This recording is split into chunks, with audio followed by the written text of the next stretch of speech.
Something's wrong with that kid. His head don't work, it never did. You better not cross his path. He's a chain-smoking alcoholic sociopath. It was time for Kevin to appear before an appeals court again.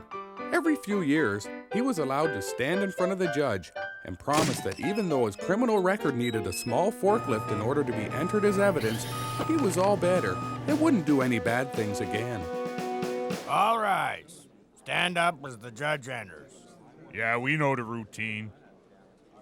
The court will be hearing the case of Kevin Spencer, appealing his sentence of 900 years without possibility of parole. Judge Whack-A-Mole presiding. Your Honor, I'm here to prove that my client is an innocent, naive young cherub who's been led down a road of corruption by a bad family and upbringing. Proceed. And get a fire extinguisher in here. Your Honor, I call the boy's alleged father, Percy Spencer, to the stand. I've been telling people for years, the little freak's head don't work right. Mr. Spencer, how has your son's incarceration affected your familial circumstances? Percy didn't know what in hell the lawyer was saying, so he decided to lighten the mood with some of his patented armpit playing.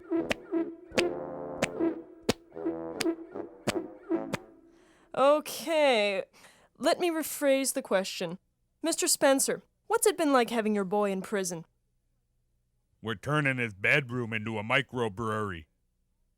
Your Honor, I put it to you that this youngster is swimming upstream against genetics and circumstance. How can we stand in judgment just because he finally reached the breaking point? Who knows what torments he's had to endure with this man as a father? Look, Ma, I'm in court again. You sure are, baby. Percy Spencer was a hard-drinking, chain-smoking, drug-abusing ex-convict. So when the traveling carnival came to town, he was made supervisor. You're perfect to operate our most dangerous ride, the Regurgitator. It used to belong to Nassau, but they thought it was too dangerous. Any questions? When do I get the money? Good question. Any others? Can I get drunk while I work? Hey, this is a very dangerous ride, so only drink vodka. If something goes wrong, the cops can't smell it on your breath. Gotcha. Because Kevin's dad was working for the carnival, Kevin got free admission. Kevin decided to drop by and enjoy a few rides and see if he could screw his old man out of his paycheck. When he arrived at the Regurgitator, he found that his dad had already gotten bored and left, leaving a group of people stranded on the ride for over an hour. Then he noticed something unusual. Every time the ride went past, something flew out of the pockets of the people on board. Coins, wallets, shoes, even a nifty artificial glass eye. Kevin thought the glass eye would make a really cool keychain. He figured it was easier than working, so he decided to sit tight and see what else he could catch. Kevin learned right quick that some things are more fun to catch than others. When Kevin came to, he figured he better go find the old man and start working on his paycheck. Kevin found his dad hanging out in the beer tent with the freaks, and things were getting pretty rowdy. Percy was helping the human pinhead rehearse. I done this to a guy once before, but it wasn't a show. Kevin tried to catch his old man's eye, but his dad didn't pay any attention because he was really hammered and trying to get it on with the Siamese twins. Hey, baby, I think you meet the height restrictions to hop on board my ride. Not a chance, you fat piss tank. Besides, we're shacked up with the rubber man. Come on. Only lovin' I've been getting is when the dog-faced boy starts humping my leg. God damn it, there he goes again. Get off me, effing prick. Get. Suddenly, the whole beer tent went silent. We represent a community group which is outraged by the exploitation of these so-called freaks. Who are you to label someone as the world's fattest lady or smelliest man? I ain't no freak. I work the rides, you friggin' arsewipe. We're not going to let you continue this exploitation by letting people stare and gawk. We're going to show the community cares by putting them all in hospitals where they can be unemployed and lonely. The council threatened to come back the next day with a cease and desist order. Canceling our freak show? The carny manager was really upset. This was the biggest tragedy since the fire eater got diarrhea and accidentally killed 6 people.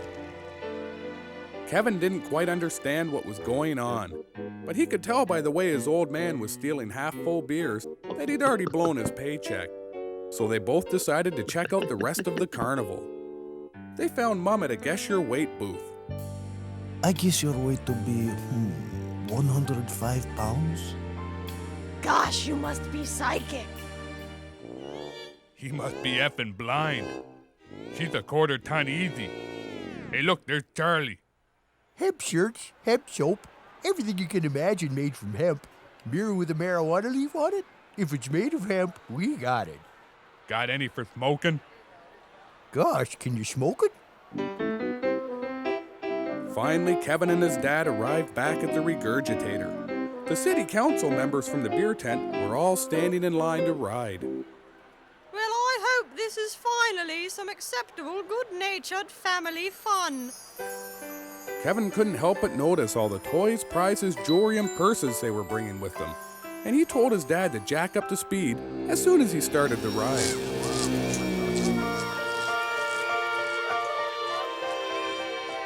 It started raining valuables. Kevin caught jewelry, wallets, and other great stuff. Then there was an enormous crash. The ride had snapped from its moorings and flew off into a nearby swamp. That was a hell of a good plan, boy. I doubt we'll be hearing from them city councilors again. Kevin didn't know what the man was talking about, but because people seemed to like him, he just nodded his head and smiled so they wouldn't think he was a moron. Kevin Spencer, king of the freaks. And that's how Kevin saved the freaks from being committed to the state hospital. It's also how he got convicted of criminal negligence causing bodily harm. Kevin was in appeals court, trying to get a few years knocked off his sentence. His lawyer was convinced that he could get his term reduced to 500 years with good behavior. Your Honor, I'd like to call my next witness, Mr. Franklin, Kevin's psychiatrist. Mr. Franklin, do you promise to tell the truth, the whole truth, and nothing but the truth, so help you God? Truth? Truth? What is truth? It all comes down to interpretation, doesn't it? The Jungian approach of a synchronous weave reality, contrasted with the schisms of the Freudian... Just say, I do. Theoretically, I do. Mr. Franklin, is Kevin Spencer, as so many have asserted in the past, a lost cause? Nobody is a lost cause. Is a landmine evil? It certainly exists for an evil purpose, but in and of itself, it is not conscious of any evil intent. It's merely fulfilling its purpose. Your Honor, if you had to listen to this pompous idiot all day, don't you think you'd find yourself acting out fantasies as a way of coping?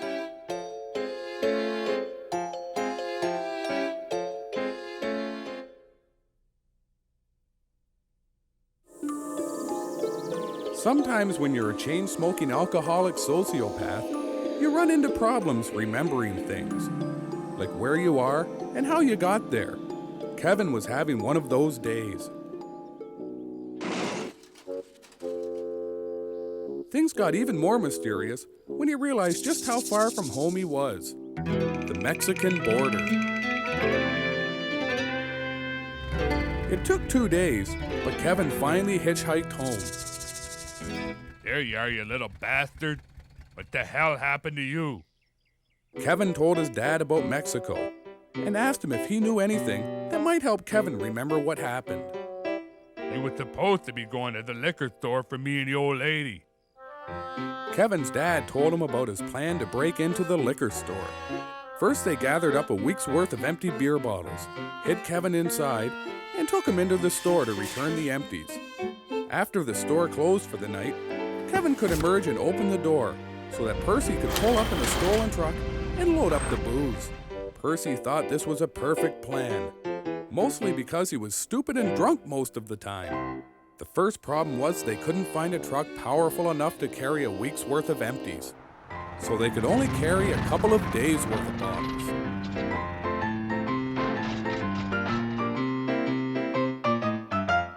I'll have to open these cases and make sure they're all full. Percy hadn't counted on that. He was about to make a run for it and leave the boy to the cops when he came up with an idea. He pulled the fire alarm so everyone would have to run out of the store. Kevin heard the fire alarm from inside the beer case where he was hiding and wondered what was happening. He got even more confused when fire extinguisher foam came shooting through the cardboard. There ain't no fire in here. Whole damn thing's a false alarm. Damn, and now I have a drippy hose and I'm all covered in white stuff. Yeah. Grab a case of beer. We'll drink it after the shift. The pricks owe us for wasting our time. The fireman picked up the case with Kevin inside and threw it on the fire truck. Before the fire truck could get back to the station house, they received another call. Truck 23, respond to a fire in Junkieville. A rowdy mob has set fire to a crack house. We're on it. When they got to the crack house, things really started kicking. Junkies and pimps were brawling with vigilantes and members of local senior citizens associations. Take that, and that, and here's another one for Harry S. Truman. Now there's a president who knew about hats. Kevin took advantage of the commotion to sneak out of the beer case and hide in a nearby composting bin. Hey, man, are you a narc? Of course he's not a narc. He's a little kid, man. I don't know. These narcs can be pretty sly, man. Normally, a composter wouldn't hold so many people. But luckily, most junkies subsist on a diet of bread and fast food ketchup envelopes, so they all managed to fit into the same one. Those freaking people torched our house, man. Yeah, we lost everything. The CD player, the Neil Diamond albums. The only thing we didn't lose was this big pile of drugs. Soon everyone in the bin was cranked up on something sweet, and they talked about their hopes and dreams in life.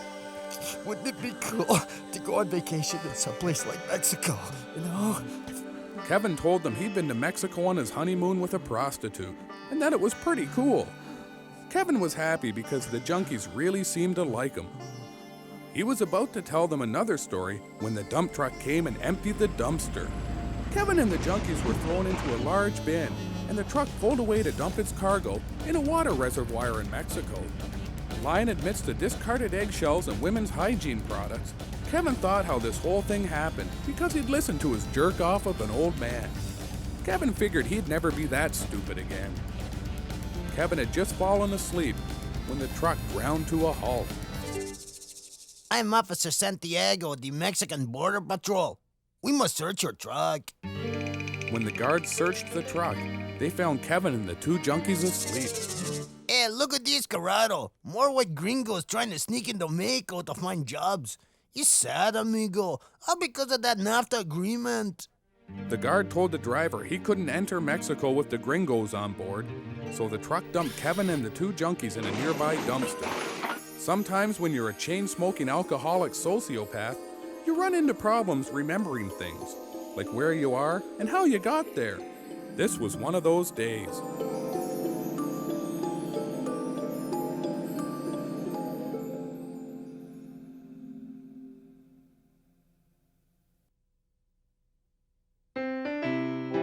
Kevin's mom decided that if someone was going to bring some money into the house, it would probably have to be her. So she attended a rigorous 2-hour training session and got her accreditation as a licensed Scamway cosmetic sales professional and lingerie model. Kevin, baby, your mama's going to work. Can you help me carry some of my heavy stuff? Look, just pick up the damn suitcase, or you can sleep at the mission like your man did last night. They give me free soup and a hat. Kevin's mom walked up the street to her designated sales area and knocked on the first door. Kevin couldn't believe his eyes. It was the nurse from the dentist's office, the woman he'd worshipped from afar for so long. I'm Anastasia Spencer, your local Scamway sales representative. Hey, you sure got a lot of pretty stuff in your house. I'd love to buy some cosmetics, so long as they're all animal friendly. I guarantee that no animals were harmed. We get these so cheap, 'cause of child labor, not animal testing. Kevin watched as his mom and the assistant tried different cosmetic products. Try this. That's nice, but what do you think about this? That's nice too. Now, try this. That's great, like musk. But does it work with this? It went on for hours, and Kevin started to get bored. Then he noticed that all the perfume spray was filling the room and starting to give everyone a really neat buzz. Mom was already screwing up her metaphors. I'll tell you why I married the bastard. 'Cause I like my men the way I like my sandwiches. Stupid and lazy. You want to talk about men? I once had sex with my boss in the dentist chair. You don't say. Suddenly, Kevin found himself very interested in what was going on and listened intently to the juicy tidbits about her wild, on-the-job passions. But just as it was starting to get interesting, Kevin's cigarette ignited all the fumes in the living room and blew out all the windows of the house. Oh well, I guess now's as good a time as any to let you try on the lingerie. The dental assistant tried on the whole range of Scamway's skanky summerwear, and Kevin's heart was starting to beat out of control. He decided he'd better go to the bathroom and calm down. Once inside the bathroom, he pulled out a bottle of cough syrup and drank himself up some courage. But he couldn't get that imagery of the sensuous young dental assistant out of his mind. First, his mind raced with the images of the sloping enclaves of her supple body. Then his mind raced with a good hard cough syrup buzz. Then he passed out. Soon his mom started wondering what was taking the boy so long in the bathroom, and she assumed the worst. You think I don't know what you're up to in there? I know what you're doing. Get out of there right now, you little pervert. What's going on? Why did you call him a little pervert? You're not suggesting. Oh my God, that's disgusting. How could you bring that little degenerate into my house? Hey, that's my degenerate, you little hussy. And maybe he wouldn't be in there pounding the knockwurst if you went dancing around like the little tramp you are. That does it. I'm calling 911. When the rescue squad showed up, they had to get Kevin out of the bathroom with the jaws of life. Then they had to get Kevin's mom out of the latex bodysuit with the jaws of life. That's when Kevin's mom decided she didn't like working for Scamway. So she just worked long enough to be entitled to unemployment benefits and went back from knocking on doors to screwing the system. But not before finding someone qualified to take over her sales area. Good afternoon. I'd like to show you the full line of Scamway products for women.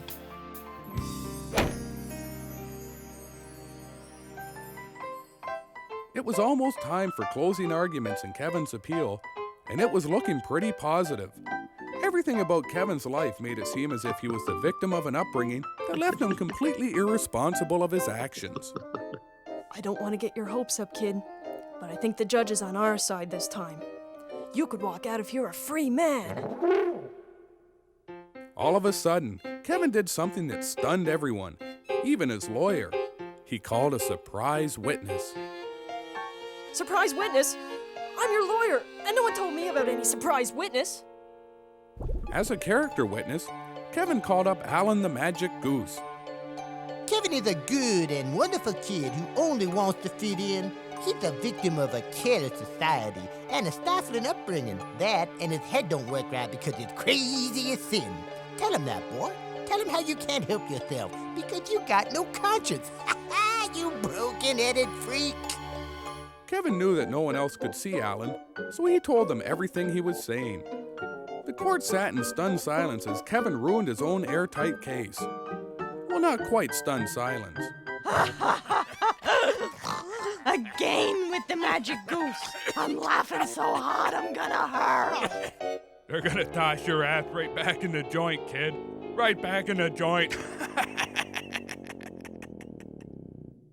Dad wasn't any Rhodes Scholar, but he sure was right this time, because that's exactly what they did. Kevin's 2 weeks in solitary were up, and he was allowed back into the general population. While he was in solitary, his Uncle Phil had been reincarcerated because he violated his parole by failing his drug test and because he held up a gas station. Long time no see, Phil. How's it going? I was framed.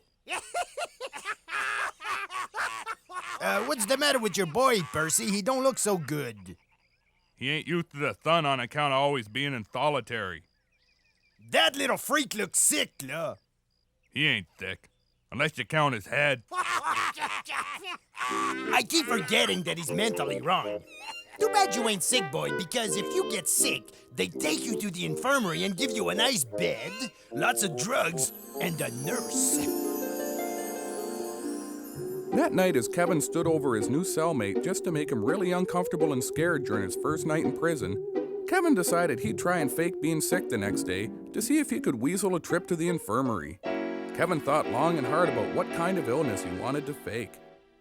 It wasn't the first time he'd faked being sick to get what he wanted, but the last time he'd done it, he'd made a big mistake, and he didn't want to go through that again. Take off them pants, Spencer.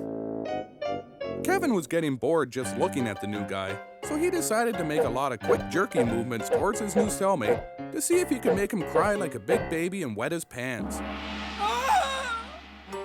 Then Kevin decided to go over everything that had happened the last time he'd faked being sick to see if he could figure out where he'd made his mistake.